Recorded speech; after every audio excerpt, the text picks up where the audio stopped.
Então, vamos começar pela definição, né, da Organização Mundial de Saúde, que diz que o cuidado paliativo é uma abordagem que melhora a qualidade de vida de pacientes, adultos, crianças, tanto adultos quanto crianças e famílias que enfrentam problemas associados a doenças que ameaçam a vida. Então, eu sempre chamo a atenção para essa definição, né, que ela é muito bem escrita, a escolha de palavras ela é muito feliz. Ele começa dizendo que o cuidado paliativo é uma abordagem, ou seja, uma forma de olhar para o seu paciente que tem como grande objetivo melhorar a qualidade de vida dele e da família dele. Então, na definição já está escrito que se você estiver olhando para o seu paciente e não estiver olhando para a família, não estiver olhando, não estiver cuidando da família, sua chance de errar é enorme. E o contrário também. Tem muitas vezes que a gente vê as equipes olhando e cuidando da família e fazendo tudo errado pelo paciente. Então, de novo, sua chance de errar é gigantesca, né? E cuidar da família, depois a gente vai falar um pouco mais sobre isso, né? É um desafio na unidade de terapia intensiva, onde a gente normalmente não tem acompanhantes, né? A não ser, lógico, salvo as exceções que a gente conhece, né? Quando é criança, quando é idoso, às vezes, né? Um acompanhante é permitido, mas mesmo assim, é muito diferente de ter alguém acompanhando um paciente o tempo todo numa enfermaria, por exemplo, né? E outra coisa, como é que essas informações são passadas para as famílias dos pacientes que estão na UTI, né? Isso, então, outro ponto que nós vamos discutir mais para frente. Que enfrentam problemas associados a doenças que ameaçam a vida. Então, vejam, na definição não está escrito que cuidado paliativo é para quem está morrendo, para quem não tem mais nada para fazer, para quando o paciente está em terminalidade, para doenças incuráveis. Nenhuma dessas palavras consta na definição. Simplesmente está escrito que o cuidado paliativo é para qualquer indivíduo que tem um problema associado a uma doença que ameaça a sua vida. E aí tem muita gente que ainda fala assim, ah, mas cuidado paliativo na UTI não é meio contraditório? Gente, é só ler a definição. Qual é o lugar do hospital onde eu tenho maior número de pacientes com condições ameaçadoras da vida, proporcionalmente falando? Sem dúvida, é na UTI, talvez numa sala de emergência também. Então, UTI e emergência tem tudo a ver com cuidado paliativo. E aí eu preciso fazer essa provocação desde já. Todo intensivista deveria ser também paliativista, deveria ter algum tipo de formação em cuidados paliativos. Ah, Daniel, mas a gente não aprende isso na faculdade. Eu sei, eu já fui professor, coordenador de faculdade, eu sei o quanto eu lutava para colocar alguma coisa de cuidado paliativo na grade e era muito difícil, né? E é uma briga. Eu sou coordenador da Câmara Técnica de Cuidado Paliativo do CREFITO 3, aqui em São Paulo, né? Então, é uma outra coisa que a gente tenta trabalhar para que a gente consiga o que a medicina conseguiu, né? Existe hoje, junto ao MEC, uma lei que diz, hoje, a partir de 2022, todos os cursos de medicina têm que incluir um conteúdo de X horas na grade de graduação de medicina. É obrigatório, porque simplesmente cuidado paliativo é a diferença, não é uma opção terapêutica, é a diferença entre você fazer o certo e fazer o errado com o seu paciente, né? Então, olha só, qualquer condição ameaçadora da vida, né? E aí, a segunda parte, ela diz lá que previne e alivia sofrimento através da identificação precoce, avaliação correta e tratamento da dor e outros problemas físicos, mas também psicossociais e espirituais. E aí eu sempre falo para os fisioterapeutas, né, para os nossos residentes e colegas, que quando a gente está olhando só para o físico do paciente, a gente está fazendo muito pouco por ele. Então, se você não sabe como abordar aspectos psicossociais e espirituais, a gente está na hora de aprender, né? Isso faz muita diferença na hora da adesão do seu paciente à sua terapia, né? Falo que o paciente em cuidado paliativo ele não tem tempo a perder, né? Com terapia que para ele é inútil. Entende o que eu quero dizer? Não é o que você está propondo necessariamente que é inútil. Mas se na cabeça dele aquilo não faz sentido, sempre vai ser inútil. Eu já escutei isso de paciente. Daniel, você sabe que eu estou morrendo, né? Por que que você está me fazendo levantar? Por que que você está fazendo exercício comigo? Que vou morrer daqui a alguns dias ou semanas, não sei. Então, é erro meu. Se o cara tem essa dúvida, o erro é meu. que deveria ter deixado isso claro para ele. Por que que eu estou propondo uma atividade X ou Y com ele? Por que que eu escolhi fazer determinado exercício? Qual é meu objetivo? O que que eu espero com aquilo? Né? Então, esta é a nossa definição. Alguns dados importantes só para vocês entenderem a gravidade, né? De, de, de não saber cuidado paliativo. Nós somos um dos piores países do mundo em relação ao conhecimento nessa área. 98% das crianças que precisam de cuidados paliativos residem em países como o nosso. No Brasil, nós temos uma estatística pior do que essa, e por esses, é até difícil falar que é pior do que 2% das crianças, né? Mas no Brasil, 0,5% das crianças que precisam de cuidados paliativos realmente têm acesso e conseguem ser paliadas. Vou transformar isso em números. A cada 200 crianças que precisam ser paliadas, uma consegue. Menos de 10% dos hospitais no Brasil possuem alguma equipe de cuidados paliativos. Tá? Então, isso é um dado da Academia Nacional de Cuidados Paliativos e a gente precisaria ter mais de 2.000 equipes. A gente tem 191.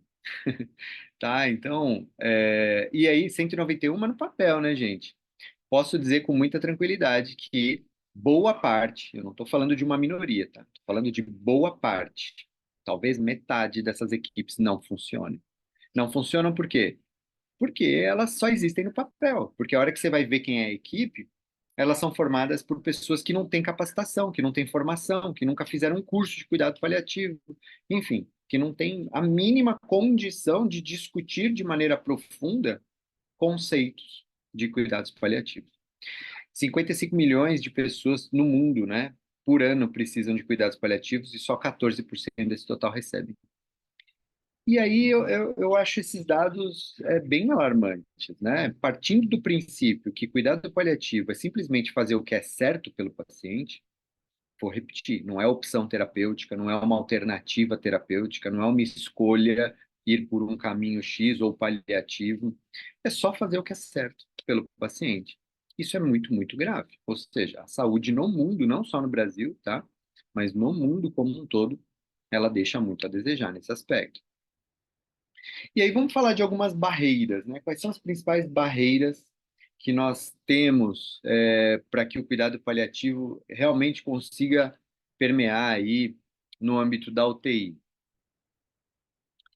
Obstinação terapêutica, que eu vou falar um pouquinho já já, né? Então, aquela coisa de sempre fazer mais, eu sempre preciso mostrar que eu estou usando todos os recursos possíveis para manter o paciente vivo. E o que que é vivo? É um coração batendo, é um rim funcionando, é um pulmão ventilando.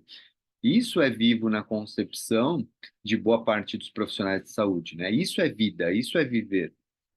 E fato é que essa concepção ela está errada. Isso não é uma opinião. De novo, toda vez que for minha opinião, vocês podem ter certeza que eu vou falar. Isso aqui é minha opinião. Mas a vida biológica por si só não justifica distanásia, né? Que a gente vai falar um pouquinho mais. Então, obstinação terapêutica se refere sempre à distanásia. Eu poderia até trocar a obstinação terapêutica por distanásia, mas nós vamos falar um pouquinho mais especificamente disso já já. As equipes da terapia intensiva têm pouco ou nenhum conhecimento técnico sobre cuidados paliativos, né? Por exemplo, nas nossas UTIs, justamente como a Van falou, por ser um hospital-escola, isso tem mudado. E eu fico muito feliz de ver cada passinho que a gente dá na direção de estar fazendo algo certo, né? Eu sei que lá na UTI do Sexto, eu não sei se ainda passa, mas acho que era a doutora Daniele que passava visita, sobre cuidados paliativos. Eu sei que ela tem um monte de barreiras, eu sei que ela encontra muita dificuldade, eu sei que nem sempre o que ela fala para fazer é feito. Eu sei de tudo isso, tá? Mas assim, tem alguém falando sobre, plantando uma semente, né? Na DEMED.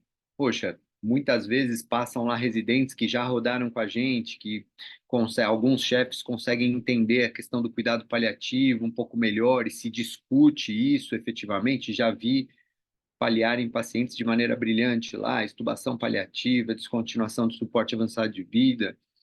Na cardio, a gente fez uma intubação paliativa essa semana, a Isis está aí, foi maravilhosa a condução, os médicos da cardio, a Isis, a psicóloga, até o nutricionista participou da reunião familiar. Poxa, cada passinho desse que a gente vê acontecendo, né, nas nossas unidades de terapia intensiva, é um passo em direção à excelência da equipe. Só isso, né? Ninguém está fazendo nada de extraordinário. Nós simplesmente estamos fazendo o que deveríamos fazer, o que é o nosso trabalho fazer. Só que, infelizmente, por a gente ter aprendido de uma forma diferente, né, na nossa formação básica, da gente encontrar tantas barreiras, preconceitos e, né, a gente sabe que ainda é um processo, né? As discussões ineficazes e superficiais sobre cuidados paliativos e até erradas, né? Então, ter alguém com conhecimento vai direcionando essas discussões também. Porque imagina um monte de gente que não sabe cuidado paliativo discutindo sobre um paciente que precisa ser paliado. Pense, que loucura, né? Onde vamos chegar? Provavelmente num lugar de insegurança, de incertezas, de angústias, né? A transferência da responsabilidade dos intensivistas, que isso, nossa, é muito comum e é muito duro, isso acontece tanto no adulto quanto na pediatria, e tudo que eu estou falando aqui vale tanto para adulto quanto para ped, quanto para neo, né? Isso tudo acontece em proporções diferentes, de formas diferentes, mas em todos os serviços e setores eu vejo isso acontecendo. É aquela coisa de, olha, nós estamos fazendo de tudo por ele, mas a gente não está vendo ele responder. Vocês acham que a gente deve continuar ou deve parar? Vocês acham que a gente deveria continuar com a dieta ou não? Vocês acham que a gente deveria continuar com o antibiótico, com a droga vasoativa, com a ventilação mecânica, com a hemodiálise? Isso é uma loucura, isso é uma insanidade.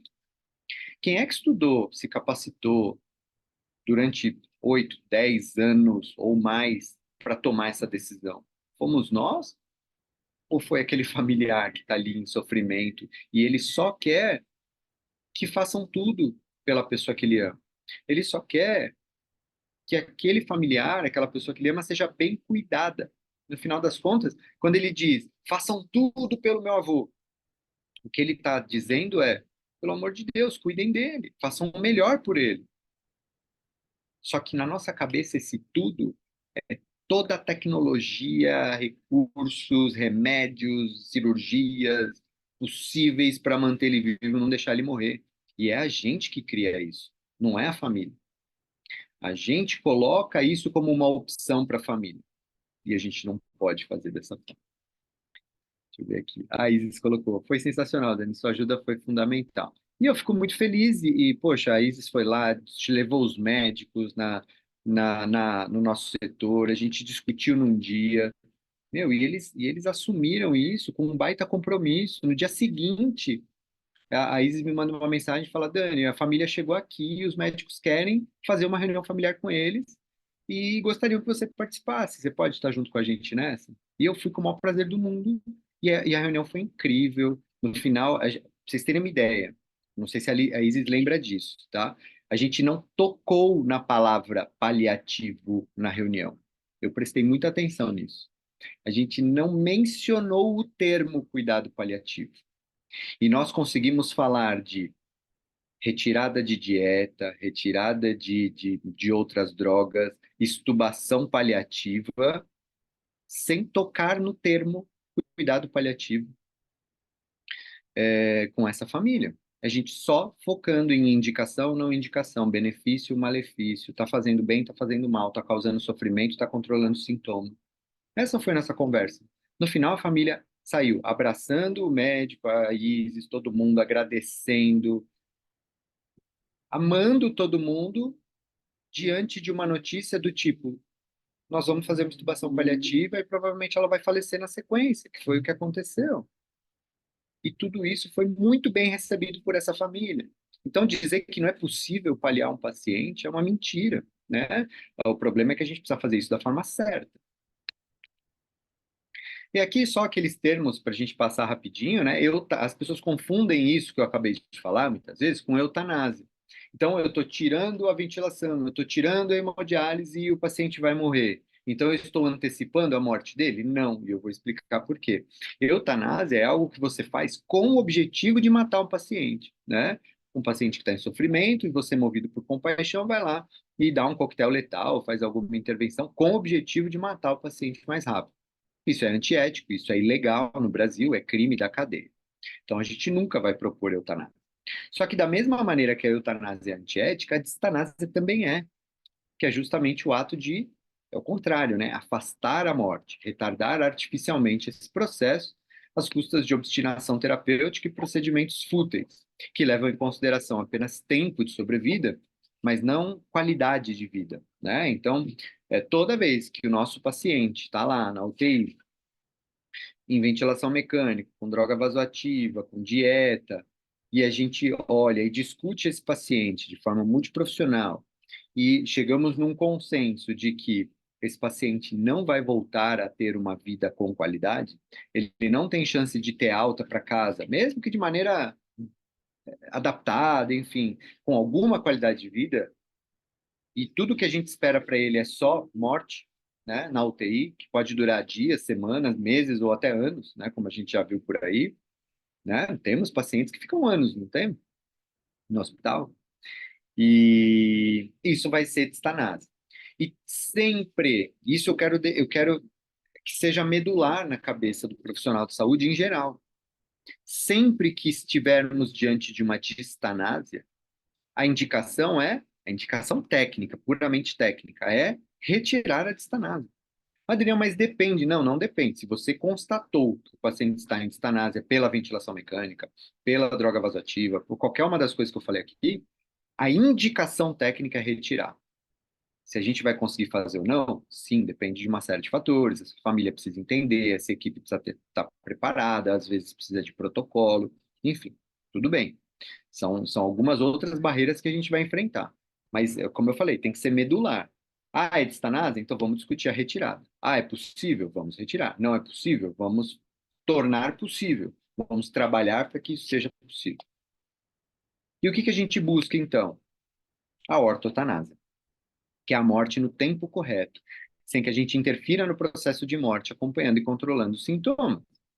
Ou seja, nem retardar o processo de morte inevitável, muito menos acelerar um processo de morte inevitável. Né? Já que ele vai morrer mesmo, vamos acelerar esse processo. De jeito nenhum. Então, quando eu falo de retirada de ventilação mecânica, eu não estou acelerando a morte de um paciente. Eu estou deixando de retardar artificialmente essa morte. Até porque, se não fosse aquela ventilação mecânica, ele já tinha morrido. Então, como é que eu posso estar acelerando uma coisa que ele nem estaria vivo se não tivesse com a máquina, por exemplo, né? Então, essa é uma confusão muito, muito frequente. E aí é isso que a gente costuma ver, né? A gente muitas vezes vê nessa primeira imagem aqui, né, da distanásia, o, o médico representado aqui, né, mas o profissional de saúde lutando contra a morte. Na verdade, a gente precisa ressignificar isso. A gente não está num hospital, numa UTI, numa emergência para lutar contra a morte. Nós estamos para lutar a favor da vida quando a vida for possível. Quando nenhuma vida com qualidade for mais possível, aí você passa a fazer distanásia, porque você passa a lutar contra a morte. Entende o que eu quero dizer? Né? Então, ninguém quer viver desse jeito, né? Como essa segunda figurinha aí, com esse senhor todo invadido, com 200 e poucos anos.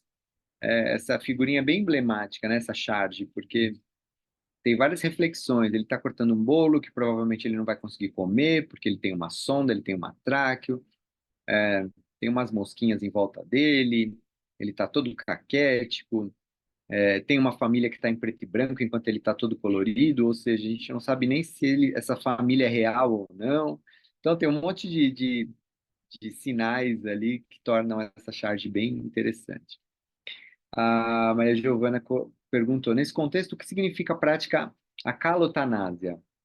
Boa pergunta, Maria Giovana. A calotanásia, na verdade, assim, só para eu voltar aqui, a ortotanásia É só a morte correta sem que a gente interfira no processo dela. Então, se eu não acelerei e nem retardei artificialmente, o paciente morreu em ortotanásia. Agora, é totalmente possível que ele morra em ortotanásia com sintoma mal controlado, com uma família mal acolhida, angustiada, com muito sofrimento. Ah, mas foi ortotanásia. Sim, foi ortotanásia, mas o manejo foi todo errado. Você nem acelerou e nem retardou. Só que ele morreu com muito sofrimento. Então, a calotanásia é um termo mais novo que é basicamente uma ortotanásia com cuidado paliativo bem feito, abordando sofrimentos físicos, psíquicos, sociais, espirituais do paciente e da família. Tá? Eu não coloquei aqui porque a ortotanásia é um termo mais comum, mas a calotanásia se refere à ortotanásia com cuidados paliativos sendo muito bem feitos. E a tal da obstinação terapêutica, né, que eu coloquei aqui? Essa é outra charge que eu gosto bastante, que é um profissional ali, um médico, olhando para a medicação, né, que está entrando no paciente, só que o paciente já está enterrado até, né? Tem até uma coroa de flores, uma lápide ali. Então, é isso que a gente vê muitas vezes. O paciente não está mais ali, o paciente já morreu. Do ponto de vista de possibilidade terapêutica, ele não está mais ali. Mas as máquinas, as medicações, as invasões estão mantendo alguns daqueles órgãos funcionando para que seja só um mero detalhe que torna impossível a constatação de um óbito. Concordam com o que eu estou falando? Né? Acho que todo mundo aqui já viu isso numa UTI. Pacientes que às vezes estão literalmente apodrecendo, saindo pele, necrosando extremidade, paciente com odor muito ruim, ou seja, né, fazendo vômito fecaloide. E aí a gente continua tratando isso como se fosse estamos fazendo de tudo por ele. Isso é um absurdo. E eu uso algumas palavras um pouco mais fortes, justamente porque é importante que vocês escutem dessa forma. A gente não pode relativizar a obstinação terapêutica como se fosse algo normal. Não é. Tem que ser visto como algo absurdo manter um paciente, como eu acabei de descrever aqui, vivo, entre aspas, né?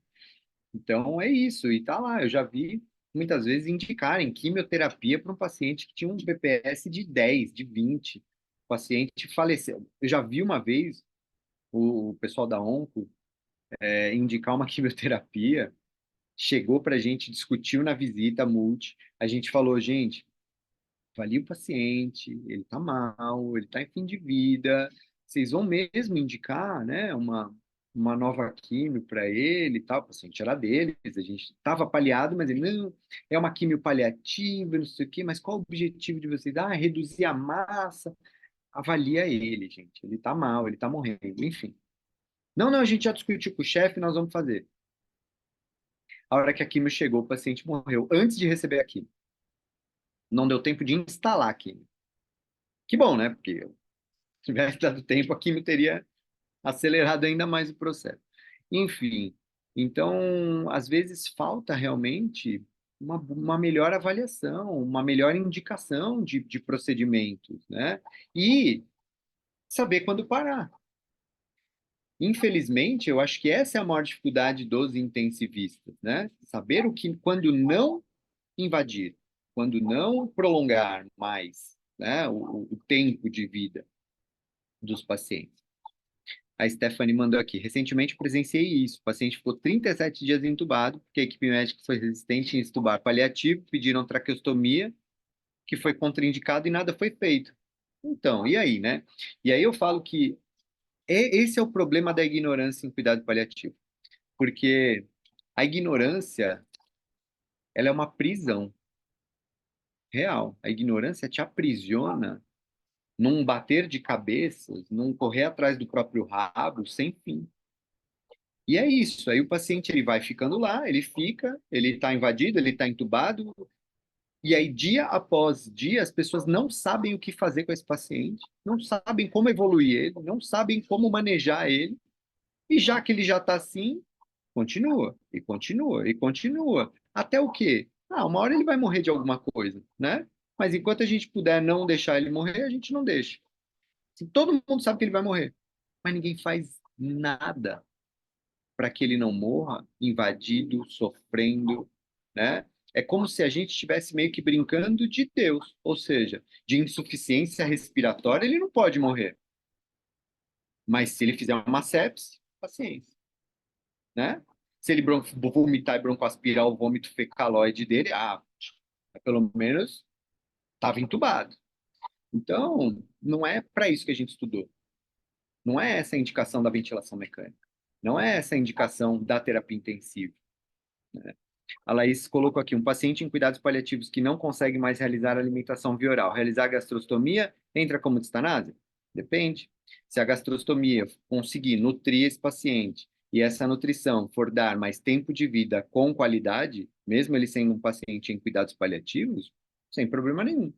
Agora, se é um paciente sem nível de consciência, que não contactua, que não interage, que não se comunica, está num estado vegetativo persistente, ou seja, ele não consegue mais comer VO, sim, passar uma gastrostomia sempre vai ser distanásia, sempre. Então, o cuidado paliativo, ele não é uma moeda que a gente joga para cima e, cara, a gente faz tudo, coroa, a gente não faz nada, né? A gente sempre precisa entender o que realmente existe de terapia modificadora da história natural da doença e o que é cuidado paliativo. Então, desde o diagnóstico de uma condição ameaçadora da vida, o cuidado paliativo deveria ser abordado, né, com o paciente e com a sua família. E lógico que à medida que essa doença avança, talvez a gente tenha cada vez menos recursos modificadores de história natural da doença, que vão dar tempo de vida com qualidade para esse paciente, e a gente precisa voltar nossa atenção cada vez mais para o controle de sintomas, o planejamento de cuidado, uma boa comunicação com essa família, com esse paciente, a confecção de uma diretiva antecipada de vontade, essa abordagem emocional, de sofrimento, de um luto antecipatório. Então, a equipe de psicologia é extremamente importante. Olha quanta coisa a gente pode fazer. E as pessoas ainda usam aquela expressão horrorosa de que cuidado paliativo é quando você não tem mais nada para fazer pelo paciente. Essa é uma das frases proibidas em cuidados paliativos, tá? A gente jamais deveria falar isso. Porque uma vez eu brinquei, né? Uma vez não, já falei isso várias vezes para os meninos. Ah, Daniel, ele está aqui em paliativo porque não tem mais nada para fazer. Eu falei, ué, então manda ele para casa. Você está dizendo que você, médico, você, físio, enfermeiro, sei lá, não tem mais nada para fazer por ele, manda ele embora. Por que que ele está aqui, internado? Não, Daniel, mas ele está mal, ele está em fim de vida, ele não consegue ficar em casa. Eu falei, então vamos mudar isso, né? Então, tem coisas para fazer para ele, para confortar, para dar controle de sintomas, para a gente cuidar dessa família, para que ele tenha mais dignidade nesse processo de fim de vida. Isso é o tudo que ele precisa. Não é ir para uma UTI, não é entubar. O tudo para ele é tudo que for indicado, adequado e correto para o momento de doença que ele apresenta. Não é tudo de recurso que existe no mundo, né? Então, essa é uma grande confusão que as pessoas fazem quando a gente fala de cuidado paliativo, tá? Então, uma coisa não exclui a outra. Um paciente pode estar em quimioterapia paliativa e, ao mesmo tempo, ele está ciente do quadro dele, do avanço de doença, planejando o próprio cuidado, falando sobre seus desejos, suas vontades e assim por diante. Importante a gente avaliar o paciente de maneira multidimensional, né? A gente vê muito esses dois iniciais superiores aqui, né? Então, todo mundo sabe sobre a doença, diagnóstico, prognóstico, comorbidades, sintomas aqui, né? Então, sintomas, função, nível de consciência, feridas, todo mundo avalia isso muito bem. E a hora que a gente vai para os outros pontos, às vezes a gente vê o povo sem ideia de quem é esse indivíduo. Parece que o paciente ele vira a doença. A gente descaracteriza o paciente. E eu não quero que vocês pensem nisso que eu estou falando como se fosse uma grande romantização, não, tá?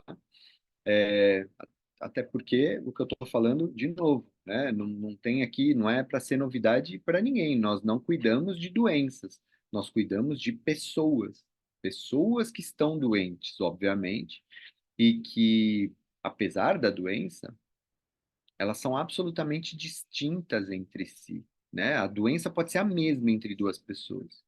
E a resposta entre elas para o mesmo tratamento pode mudar completamente, a depender de um monte de coisa. Da área da questão de ansiedade, depressão, delírio, questões sociais, então, quem é essa família, qual é o suporte familiar que esse paciente tem, quais são as relações que se estabelecem, se esse indivíduo tem dinheiro ou não tem dinheiro. Pô, isso faz diferença? Lógico que faz diferença. Ter dinheiro é melhor ou pior para um paciente que tem uma doença avançada em fim de vida, muitas vezes? Depende. Depende na mão de quem você está. Se você tem muito dinheiro e cai na mão de alguém que ou é muito ruim tecnicamente ou é mal intencionado, essa pessoa não vai querer abrir mão desse paciente.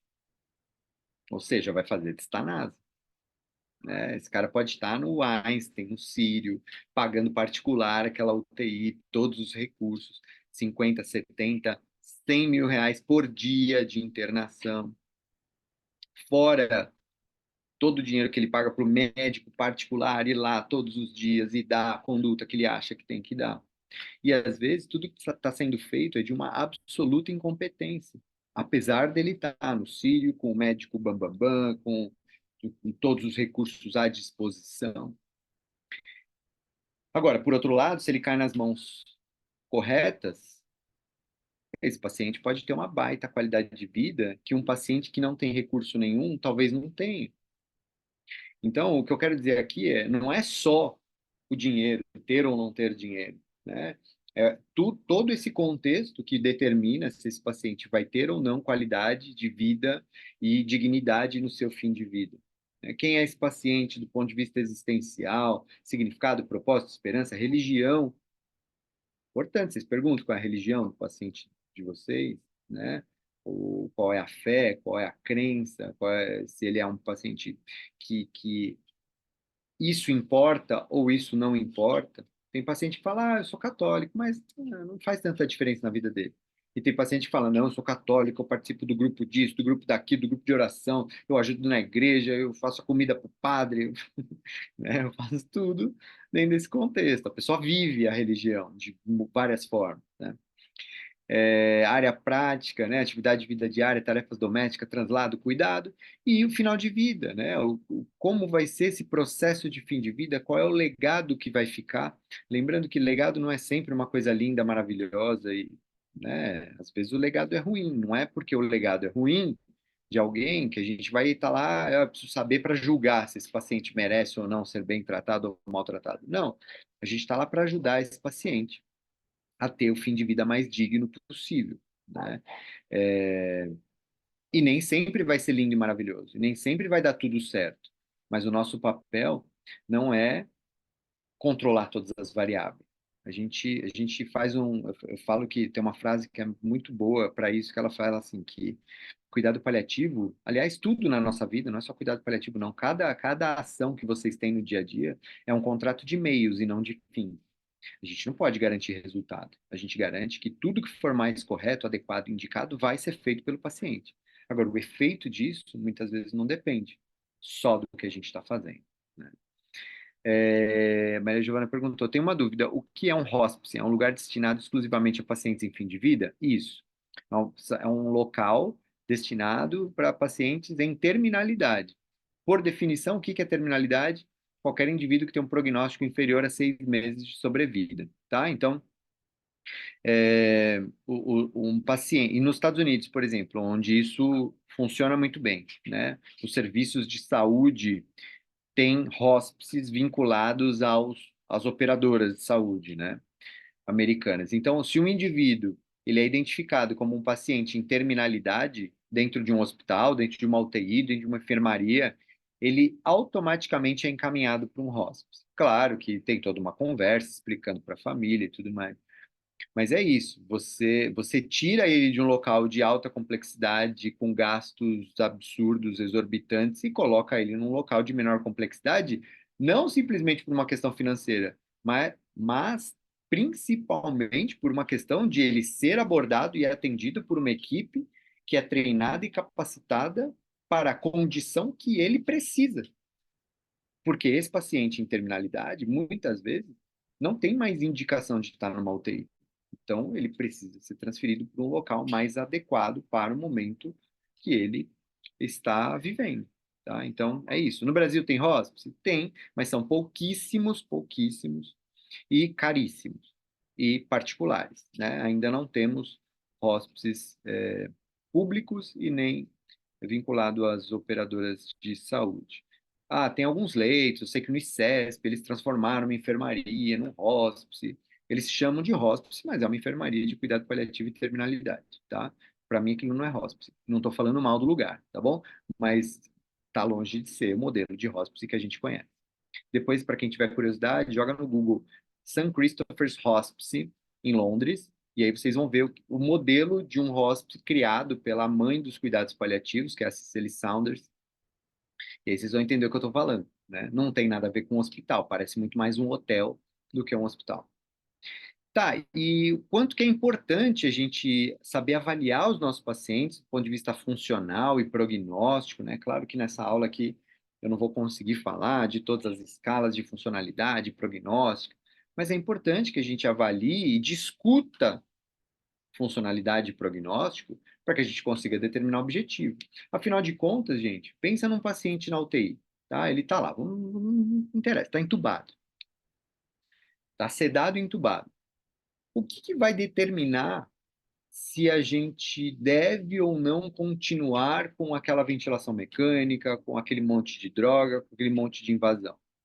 Basicamente, o que vai determinar, ou o que deveria determinar as condutas, são possibilidade de retorno a alguma funcionalidade e autonomia desse paciente, que vai depender do nível cognitivo que ele pode voltar a ter. Então, basicamente, cognição e funcionalidade são os fatores determinantes para prognóstico, certo? E para determinar se o que a gente está fazendo é uma distanase ou não. Ah, meu paciente está sedado e entubado. Tá bom. Tem alguma chance dele voltar a acordar, interagir com qualidade de vida, mesmo que adaptada? Ah, tem, pô.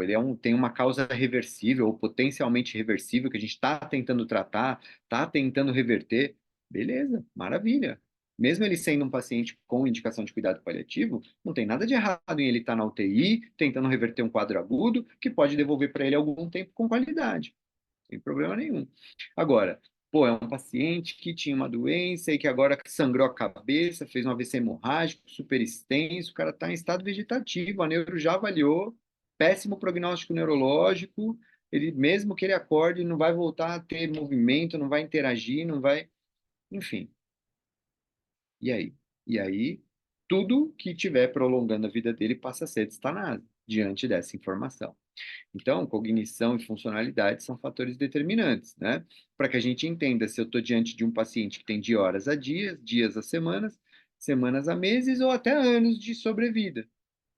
E principalmente esses dois primeiros aqui, será que eles deveriam estar numa UTI? Na minha opinião, não. Agora, eles podem estar na UTI? Podem. Eles podem ser bem atendidos e bem manejados numa UTI? Podem. Podem ser bem paliados numa UTI? Podem. É o melhor lugar para isso? Não.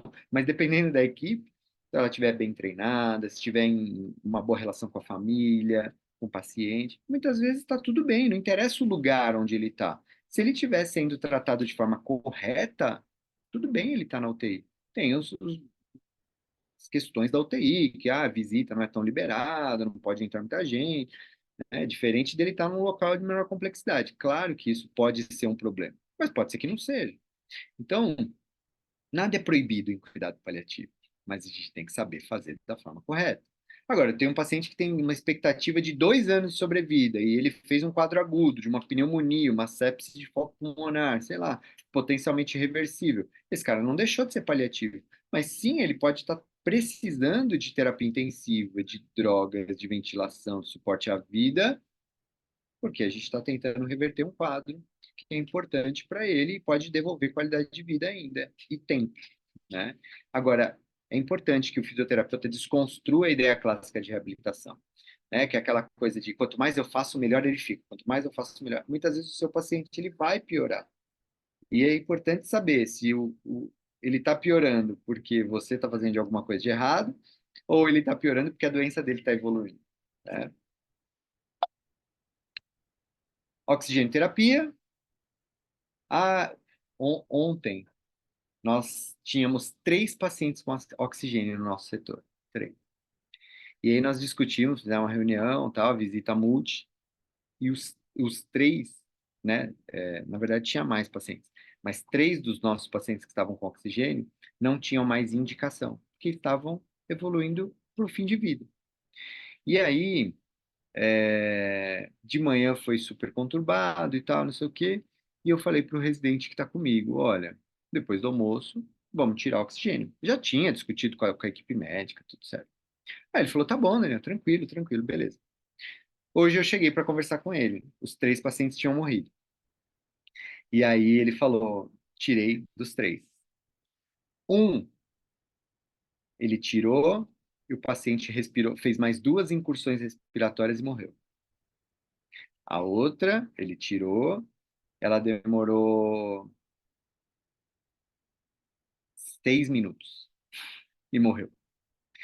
E o terceiro, ele tirou e demorou 4 horas e faleceu. E aí ele falou para mim que estava super angustiado. Mas, racionalmente, estava tudo bem. Ele sabia que o que ele fez foi correto, mas emocionalmente aquilo pegou ele. E eu falei que isso é absolutamente normal, normal. A nossa cabeça, ela não tem como a gente separar, né, o que a gente sente. Mas é difícil você falar, puxa vida, eu tirei o oxigênio, o paciente morreu na sequência, será que o que eu fiz foi certo e tal? E é claro que eu poderia ficar uma hora falando só disso aqui, mas eles já tiveram aula disso, eles já sabiam o conceito disso, racionalmente estava tudo muito claro. Mas a hora que você vê o paciente morrer, não é fácil, não é fácil, né? E aí eu também sempre digo uma frase que vocês escolheram trabalhar com terapia intensiva. Ninguém foi buscar você amarrado na sua casa e te obrigou a fazer o que você faz hoje, certo? Então, você faz isso porque você ama. Você faz isso porque, Daniel, mas eu gosto de ver o paciente se reabilitar e sair da UTI com qualidade de vida. Maravilha, que bom. Só que não é só disso que é feito o seu trabalho. Alguns dos seus pacientes vão morrer, alguns dos seus pacientes não vão ficar bem e vai ser difícil. E você não está lá para fazer o que é fácil. Você está lá para fazer o que é certo, não é? Não dá para ter só os louros do nosso, né, os resultados maravilhosos das nossas propostas terapêuticas. A gente está lá para fazer o que é certo, mesmo que seja difícil, mesmo que emocionalmente pegue a gente, mesmo que uma família chore e fique triste e fique com raiva de você. A sua cabeça tem que estar muito tranquila no sentido de eu fiz tudo que era para ter feito da melhor forma possível. Tá? Então, oxigenoterapia. Critérios de indicação: paciente consciente, minimamente orientado, hipoxêmico, que relata conforto com a introdução do oxigênio. Tá? Ou, se o meu paciente não está consciente orientado, ele está sedado, rebaixado, mas se eu acho que ele pode voltar a ter nível de consciência com qualidade de vida, tudo bem você tratar uma hipoxemia num paciente desse também. Né? Desvantagem: é caro, pode causar ressecamento e sangramento nasal, é incômodo para o paciente, diminui a mobilidade e pode prolongar a vida dele. Né? Então a gente tem que tomar cuidado. A Demailda falou, né? Com certeza ele aliviou a dor que precisava, por mais que ele tenha ficado angustiado. Somos egoístas às vezes, por querer quem amamos por mais tempo ao nosso lado. E é isso, no caso dele, não era nenhuma questão emocional de ligação com o paciente, era simplesmente uma questão de angústia, de falar assim, puxa, eu tirei o oxigênio e o cara parou quase que imediatamente após. Então é angustiante, porque nunca ninguém ensinou isso na faculdade pra gente. Nunca ninguém preparou a gente para esse tipo de situação. Ele é um residente, ele é até R2, mas mesmo assim é muito difícil de fazer isso, né? Ventilação não invasiva, né? É possível fazer em cuidados paliativos e na UTI? Claro que sim. A gente tem que pensar, o que está me levando a pensar em fazer uma VNI com esse paciente é um fator potencialmente reversível ou irreversível? Quais são os reversíveis que a gente normalmente vai colocar VNI? Edema agudo de pulmão, desse DPOC exacerbado, entre outros, mas ICC. Irreversíveis, quando é que a gente usa VNI? E aqui que eu queria chegar, porque eu acho que é importante também, né? Porque tem gente que usa VNI para conforto em fim de vida. Isso não existe, tá? Então, se eu tenho um paciente com doença avançada, terminal, espineico, e aí eu quero ganhar tempo para que ele se despeça de alguém, para que ele espere alguém chegar no hospital para se despedir ou para conversar, e depois sedar esse paciente, faz todo sentido. Agora, botar uma VNI para conforto em alguém que está desconfortável em fim de vida, você está causando mais desconforto ainda. Você não está resolvendo problema nenhum e causando mais desconforto, tá? Muito cuidado, né? Ah, e põe na VNI e deixa lá o paciente morrer na VNI. Isso até que no nosso serviço, até no Brasil, não é nem tão comum no adulto. Na pediatria é um pouco mais, por incrível que pareça. Muitas crianças morrem na VNI. Ah, já que não vai entubar, põe na VNI para conforto no fim de vida. E aí as crianças vão ficando 24, 48 horas, 72 horas na VNI no fim de vida. Morrem com a VNI. É um absurdo isso, um absurdo. E aí vai fazendo lesão de face, edema de face, né? A gente tem que tomar muito cuidado para não fazer esse tipo de bobagem. Catéter nasal de alto fluxo, um outro grande recurso que vem sendo usado, né, na nossa prática, principalmente nas UTIs. Nós temos lá nas UTIs do Hospital São Paulo, né? Não sei se em todas, mas em algumas tem. Eu não tenho no meu setor, mas é um recurso que tem se mostrado com algum apelo sobre a VNI para pacientes com dispneia em fim de vida, por ser menos claustrofóbico, causar menos danos à pele, não impedir a ingestão de alimentos, não impede o paciente de falar, reduz o espaço morto. E os sujeitos que receberam alto fluxo, quando comparados com os que receberam VNI, acabaram tendo o mesmo desfecho. Não mudou o tempo de sobrevida, mas mudou o quê? Qualidade de vida. Então, a catéter de alto fluxo é muito mais confortável do que uma VNI para um paciente em fim de vida. Tá? Intubação para conforto no fim de vida. Pode, já escutei muito isso. Muito, muito, muito mesmo. Né? O paciente está em insuficiência respiratória, está morrendo, morrendo, ele não está parando, está morrendo porque ele tem uma doença avançada, irreversível, em fim de vida, e aí a gente vai, alguém tem a brilhante ideia de dizer, vamos intubar para conforto. Isso pode? Essa é a resposta. Toma, deixou seu cérebro cair. Não existe intubação para conforto. Nunca, em hipótese alguma, a ventilação mecânica vai ser instituída com o objetivo de controlar um sintoma, pelo amor de Deus, né? Ventilação mecânica tem uma indicação muito clara, que é, diante de uma insuficiência respiratória, você ganhar tempo, né? Intuba o paciente, põe na ventilação para ganhar tempo, para tratar a causa que levou o paciente a precisar da ventilação mecânica, e caso a gente consiga tratar essa causa, nós vamos tirar ele da ventilação com qualidade de vida. Esse com qualidade de vida no final é muito importante, tá bom? Então, nunca para tratar um sintoma de fim de vida, nunca, porque isso é distanase. Aspiração de vias aéreas, mas pode, não pode aspirar o paciente? Lógico que pode, né, gente? Aí é sob demanda, indicação. É claro que a gente tem que evitar ao máximo. A aspiração nasotraqueal, principalmente, que é a mais dolorida, a mais angustiante. Então, assim, o que que vai guiar a nossa indicação de aspiração num paciente em fim de vida, muitas vezes, né? É desconforto. Não é nem ausculta, é desconforto. Então, a gente precisa saber manejar isso para não ficar cutucando o paciente, sangrando, causando desconforto, causando dor, causando angústia de maneira exagerada, desnecessária. E sobre a retirada de suporte avançado de fim de vida, né? É, retirada de suporte avançado de vida na UTI. É eutanásia? Já vimos que não. É uma reversão de distanase. Daniel, mas isso é ético? É legal? Claro que sim. Nós temos total respaldo ético e legal para fazer isso. Não é o que fazer, é como fazer. Então, isso é muito importante. Pode ser feito na UTI? Óbvio que sim. Pode ser feito na UTI, pode ser feito numa enfermaria, pode ser feito até em domicílio. A gente já fez é, descontinuação de ventilação mecânica em paciente com doença neuromuscular em casa. Claro que ele tinha uma equipe médica no domicílio, com bombas de morfina no domicílio, com sedação paliativa no domicílio. Mas dá para fazer. O que pode ser retirado? Tudo que for de estanase. Retirar é abandonar o paciente, é desistir do paciente? De jeito nenhum. É fazer o que é certo. Se eu estou diante de uma distanásia, a retirada não é abandono, é cuidado. Retirar ou posso só congelar parâmetros? De novo, né? Outra aula que a gente pode, né, falar sobre extubação paliativa num outro momento, tem uma aula só disso. Mas eu falo que, assim, de novo, eu uso algumas expressões para vocês lembrarem e para dar uma chocada mesmo.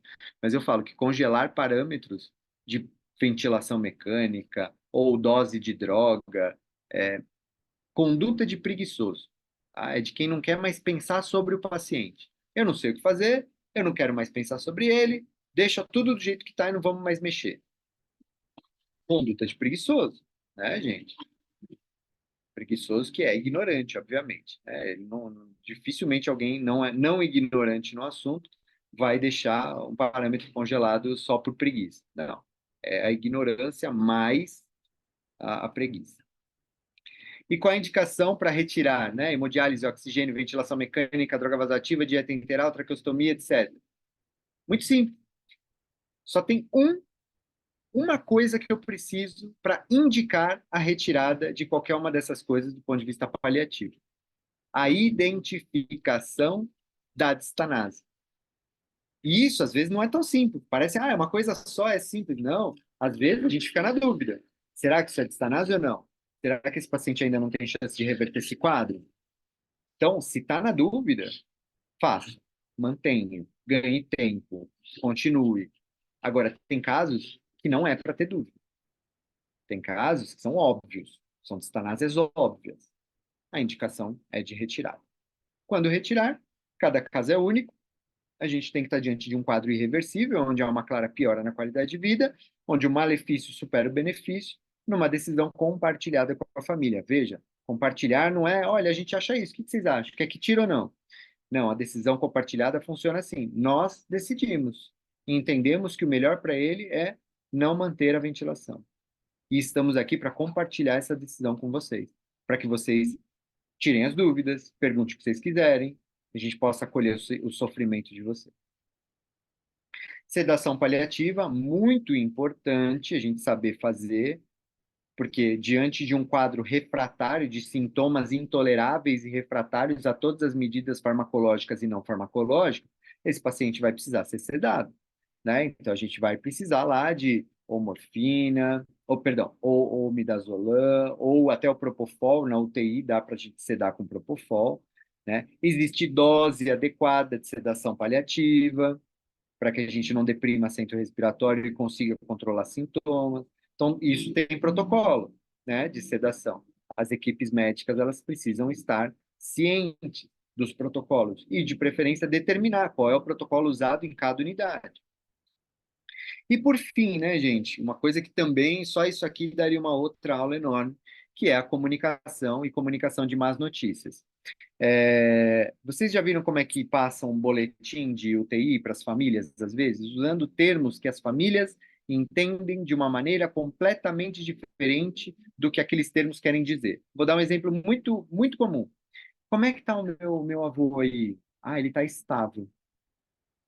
Na cabeça do médico que deu essa notícia, o estável cara, tá grave, tá horrível, tá tudo alterado, mas de ontem para hoje não mudou. Então ele está estável. E na cabeça da família, vocês acham que estável significa isso que eu acabei de falar? Estável na cabeça da família, se ninguém explicou, ele está bem, ele está estável. E aí o paciente está estável, estável, estável, estável, estável, e no quinto dia morreu. Como assim morreu? Você não falou que ele estava estável esses dias todos? Como que morre? Vocês não estão fazendo de tudo por ele aqui? Como vocês deixaram ele morrer? E aí vem a revolta, vem a angústia, vem o sofrimento. Então, eu coloquei aqui, não dá para me alongar muito, que eu já estourei o tempo também, mas assim, o protocolo Spikes, ele é um protocolo que precisa ser instituído nas UTIs de maneira geral, assim, não é uma ou outra, não. É, a conversa que a gente fez lá na CARD essa semana, ela seguiu esse processozinho, assim, esse protocolo. Inclusive, a gente conversou antes como seria a reunião, quais eram os pontos que seriam abordados com a equipe médica. Nós fizemos bonitinho o que precisava ser feito. Então, o primeiro S, né? Setting up, se preparando para o encontro, qual é a sala, quantas cadeiras, quem vai participar, quem vai estar, quem não vai estar. Perception, percebendo o paciente. Então, todo mundo se apresenta, depois a gente pede para a família se apresentar, pede para eles contarem tudo que eles sabem, ou seja, comece ouvindo, não comece falando. Comece ouvindo o que a família sabe. E depois que a família diz tudo que ela sabe, aí nós vamos para o invitation, que é convidar para o diálogo. E aí, vocês querem saber mais, né, sobre o que a gente está percebendo, está avaliando do seu familiar? Depois vem o knowledge, transmitindo as informações, né? E aí você vai dar a notícia, a má notícia, né? E complementar tudo que eles já sabem. Depois que você deu a má notícia, naturalmente vem alguma emoção, ou medo, ou tristeza, ou raiva, normalmente. E aí precisa ser acolhido, e essa é uma das etapas mais difíceis de qualquer protocolo de comunicação de más notícias, justamente porque a gente também não é, por isso que é importante às vezes ter um psicólogo junto, porque a gente, né, nós não psicólogos não aprendemos a lidar com emoções dos outros, mas é mais uma coisa que a gente pode estudar, né? Eu fui estudar para entender o que fazer se alguém reage com raiva ou fica triste, ou chora, ou fala baixo, ou fala alto, ou para de falar. Como fazer nessas reuniões familiares? Tudo isso é técnica, é estratégia, é uma habilidade a ser desenvolvida. Bom, e depois que você acolheu as emoções, strategy and summary, ou seja, resumindo e organizando as estratégias dali para frente e finaliza a reunião. Então, o protocolo de comunicação de más notícias é algo extremamente importante e comunicação em geral, gente, na UTI. A gente precisa melhorar a comunicação, não só da equipe com as famílias e pacientes, mas a nossa comunicação interprofissional. Eu vejo ainda em muitos setores, né, em muitos serviços, as pessoas batendo cabeça, entrando em conflito bobo, é, angustiadas porque elas não sentaram para conversar, elas não sentaram para discutir. Às vezes eles passam visita como se fosse um checklist na UTI, e tem paciente que precisa de mais tempo de discussão, de mais atenção e de mais organização de pensamentos ali, tá?